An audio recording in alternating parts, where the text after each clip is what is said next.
جی ناظرین، میں عدنان خان پروگرام سچ کے ساتھ حاضر خدمت ہوں۔ آج کا پروگرام ہم پاکستان لاہور کے پنجاب یونیورسٹی سے پیش کریں گے۔ انسان اگر اپنی انسانیت پہ قائم رہے تو وہ راجہ ہوتا ہے، اگر وہ انسانیت چھوڑ دے تو وہ گدھ بن جاتا ہے۔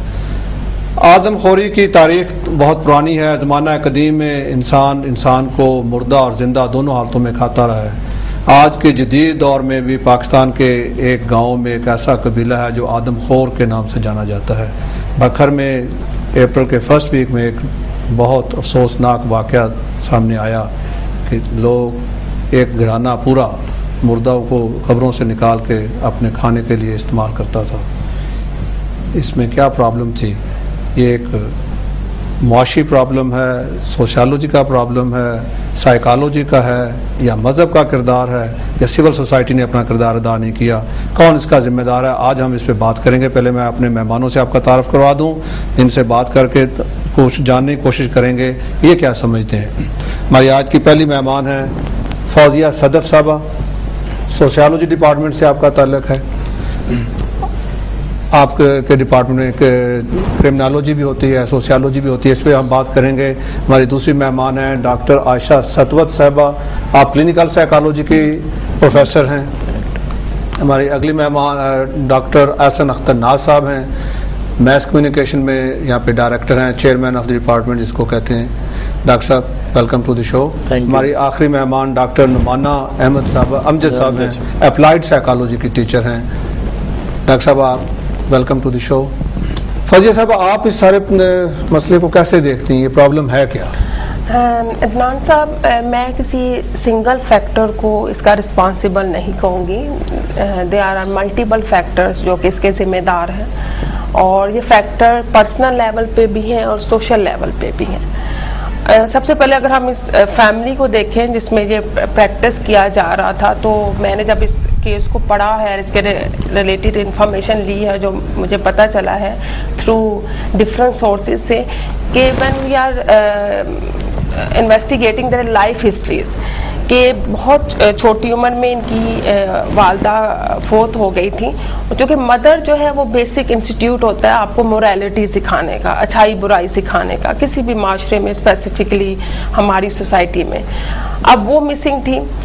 دوسری سائڈ پہ جب ہم اس کے فادر کا کریکٹر دیکھتے ہیں تو اس حوالے سے بھی کچھ ایسے پوائنٹس نکلے ہیں کہ فادر کا جو ایٹیچیوڈ تھا وہ بڑا ابیوزو تھا، جس کی وجہ سے وہ ایک سپورٹو فیملی سٹرکچر جو ہے وہ ان کی لائف میں مسنگ تھا۔ پھر with reference to economic situation دیکھیں فیملی کی، تو وہ بھی میزریبل تھی، کیونکہ ان کی جتنی بھی لینڈ تھی جو ان کی آمدنی کا ذریعہ ہو سکتی تھی وہ اس علاقے کے کسی لوکل فیوڈلسٹ نے ان سے لے لی تھی۔ تو تھرو آؤٹ لائف ہسٹری میں ہمیں ان کی سائیکولوجیکل، سوشل اینڈ اکنامیکل میزریز نظر آ رہی ہیں، اور ان سب فیکٹرز کے جو ہے ایکیومولیٹو افیکٹ ہے کہ انہوں نے ان کی زندگی میں کردار ادا کیا۔ بہت سارے احساس محرومی ہیں ڈیپریویشن، ایموشنل ڈیپریویشن تھی، ایون کہ جب دے آر اڈلٹس تو انہوں نے اپنے باپ کو مار کے گھر سے نکال دیا، کیونکہ وہ والا باؤنڈ، وہ کمٹمنٹ، انوالومنٹ ہی نہیں تھے پیرنٹس کے ساتھ، کہ وہ جس طرح سے ہوتا ہے نا کہ اگر پیرنٹس انویسٹمنٹ کر رہے ہیں، بچوں کو پال رہے ہیں، اچھی تربیت دے رہے ہیں، تو الٹیمیٹلی بچے بڑھاپے میں ان کا سہارا بنیں گے۔ وہ چائلڈہڈ میں مسنگ تھی، تو بچوں چائلڈہڈ میں تھرو پراپر چینل ان کی اپ برنگنگ نہیں ہوئی، ان کے جو کمپلیکسز ہیں وہ ساتھ گرو ہو گئے، اور آپ سمجھتے ہیں اس کا نتیجہ۔ اس پہ ہم اور بات کرتے ہیں۔ ڈاکٹر نمانہ صاحبہ سے پوچھتے ہیں نفسیات کیا کہتی ہیں؟ دیکھیے، نفسیات انسانی رویوں کے بارے میں بہت زیادہ گفتگو کرتی ہے۔ میں ان کی بات سے کچھ حد تک تو ایگری کرتی ہوں کہ محرومیاں تھیں، لیکن ہم ایسے بے شمار لوگوں کو جانتے ہیں جو اس سے بہت زیادہ محرومی میں پلے، اور اتنی سیریس ایبریشن اسے کہنا چاہیے، ایک ڈیویشن ہیومن نارم سے جو ہے وہ بہت کم دیکھنے میں آتی ہے۔ تو ان کا نفسیاتی مرض تھا یا نہیں تھا، اس پہ تو ڈاکٹر عائشہ ستوت تبصرہ کریں گی۔ میں صرف یہ کہنا چاہوں گی کہ ہمارا فوکس اس پہ ہونا چاہیے کہ ایسی سیریس ایبریشن وجود میں آئی، جس بھی وجہ سے آئی، اس کے اندر جو سب سے کی ایلیمنٹ مسنگ تھا، بنیادی ایک ایک گھناؤنے فعل کے لیے ایک بنیادی طور پہ ریپلشن ہوتی ہے انسانی فطرت میں، جیسے اپنی بہن کی عزت پہ ہاتھ ڈالنا یا چھپکلی کو اٹھا کے کھا لینا، یہ اسی کیٹیگری میں یہ آتا ہے بیہیویئر. اور اس کے لیے نہیں کی تو یہ بالکل یقینی طور پہ بہت بچپن سے سیٹ ہوا ہوگا. اہم بات یہ ہے کہ اب اپلائی کرتے ہوئے سائیکالوجی کا اطلاق کرتے ہوئے اس میں دو باتیں ہیں. میں ایک یہ کہ اس کا جو نفسیاتی اثر معاشرے میں بچوں اور بڑوں پہ ہوا ہے دیکھنے کا، اس کو فوری طور پہ اس کا تدارک کیا جائے اور آئندہ اس بات سے پرہیز کیا جائے کہ گھناؤنی چیزوں کو تفصیل سے بیان کیا جائے. کیونکہ میں خود ایسے مریضوں سے واقف ہوں جو کہہ رہے ہیں ہم کئی دنوں سے سوئے نہیں، ہمیں کھانے سے نفرت ہو گئی ہے، ہمیں انسانی رشتوں کے اوپر اعتبار اٹھ گیا، اور بچے ہیں جو کہ ڈر گئے ہیں، اور کئی بڑے لوگ جو سینسٹیو ہیں ان پہ بہت برا اثر ہوا ہے. ایک تو یہ بات ہے. دوسرا اس کی پراپر انویسٹیگیشن میڈیکل یا جو بھی ہے کر کے سائیکالوجسٹ کے حوالے اگر انہیں کرنا ہے تو ضرور وہاں ریفر کیا جائے. اس کا دوسرا پہلو یہ ہے کہ اس طرح کے لوگ جن میں بنیادی انسانیت کی تربیت ہی کا فقدان ہو گیا ہے، انہیں ان کا معاشرہ بھی آئیڈینٹیفائی کر سکتا ہے، ان کے ارد گرد کے لوگ بھی کر سکتے ہیں.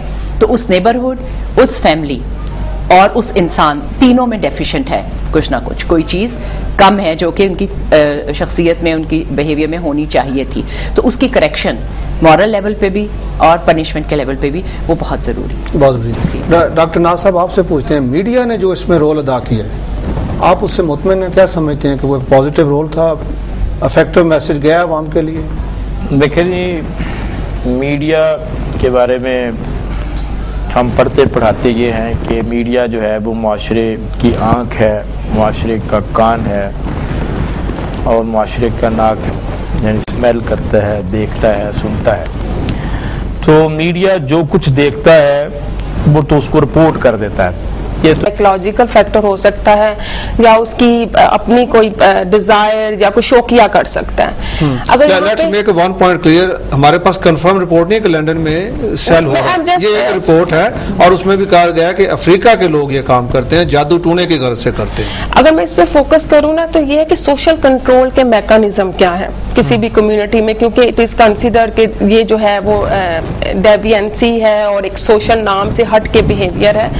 تو جہاں تک اس کمیونٹی یا اس کیس کا واقعہ ہے تو ارد گرد کے جو لوگ تھے ان میں سے ایسے بھی تھے جو جانتے تھے لیکن وہ اس چیز کو ہائی لائٹ نہیں کر رہے تھے. انہوں نے یہ کیا کہ اس پوری فیملی سے بائیکاٹ کر لیا. اب ان کا جو بائیکاٹ کرنا تھا وہ ان کے بیہیویئر کو فردر ری انفورس کر رہا تھا. ان میں ایک طرح کی یہ فیلنگ ڈیولپ ہو گئی تھی کہ اگر دوسروں کی ہماری پرواہ نہیں تو ہم بھی نہیں ان کی کر رہے. تو ایک طرح کے وہ کہتے ہیں نا ان کا ایک اپنا کاؤنٹر کلچر بن گیا تھا جو لارجسٹ جو سوسائٹی کا ویلیوز ہیں یا کلچر ہے ان سے ہٹ گیا تھا. تو یہ بھی بڑی امپورٹنٹ بات ہے کہ لوگ جاننے کے باوجود جو ہے انفارمل سوشل کنٹرول کا سسٹم ہے جیسے محلہ داری ہے یا برادری سسٹم ہے تو وہ اس چیز کو رپورٹ ہی نہیں کر رہے تھے، ہائی لائٹ بھی نہیں کر رہے تھے. یہ بھی ایک ہمارے معاشرے کی ایک افسوسناک بات ہے کہ پہلے یہ بڑے پریشرز ہوتے تھے جسے ہم کہتے ہیں نا انفارمل سپورٹو اسٹرکچر کے ساتھ والے محلے کا گھر کا بندہ آپ کو رپورٹ کر دیتا ہے یا بتا دیتا ہے یا مورالٹی سکھاتا ہے یا آئیڈینٹیفائی کرتا ہے. تو یہ جو ہمارے انفارمل سپورٹو سسٹمز ہیں نا محلے داری کی بیسس پہ یا کمیونٹی کی بیسس پہ یہ بھی اب مس ہوتے جا رہے ہیں یا ڈکلائن آتا جا رہا ہے یا لوگوں میں ایک انڈیویجولسٹک اپروچ ڈیولپ ہو رہی جا رہی ہے کہ ہر کوئی اپنے ہی پرسنل ایشوز میں اتنا زیادہ انوالو ہو گیا ہے. اور دوسری ایک امپورٹنٹ بات کہ جو ریلیجن کا فیکٹر ہے کہ ریلیجن کو یا تو مس انڈرسٹینڈ کیا جاتا ہے یا اس کو اس طرح سے سمجھا ہی نہیں جاتا.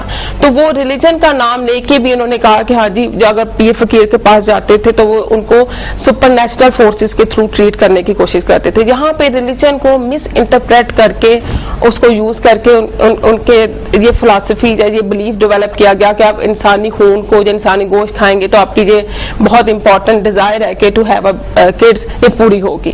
ایک اور important factor in this regard کہ آپ جہاں تک بات کرتے ہیں نا کہ یہ مسنگ یا کچھ چیزیں کمیونٹی میں یا فیملی میں یا ان کی اپنی پرسنالٹی میں اور جیسے ڈاکٹر عائشہ نے بھی بات کی اکاؤنٹیبلٹی کی تو اکاؤنٹیبلٹی صرف انڈیویجول کی رسپانسبلٹی نہیں ہے. معاشرہ دوسرے ادارے جو ہیں جو کہ ٹیچ کر رہے ہیں ہمیں ویلیوز کو یا ہمیں سروسز پرووائڈ کر رہے ہیں وہ بھی اکاؤنٹیبل ہیں. اگر اس میں تو حکومت کو بھی اکاؤنٹیبل قرار دیتی ہوں کہ وہ اس طرح کی پروویژنز دے رہا ہے اتنے ریموٹ ایریاز میں کہ لوگ اس حد تک آ گئے ہیں. اگر آپ نے لاہور کو تو اتنا ڈیولپ کر دیا ہے لیکن پنجاب کے ان حصوں کو اتنا انڈر ڈیولپ رکھا ہے انڈر پرویلیجڈ رکھا ہے تو پھر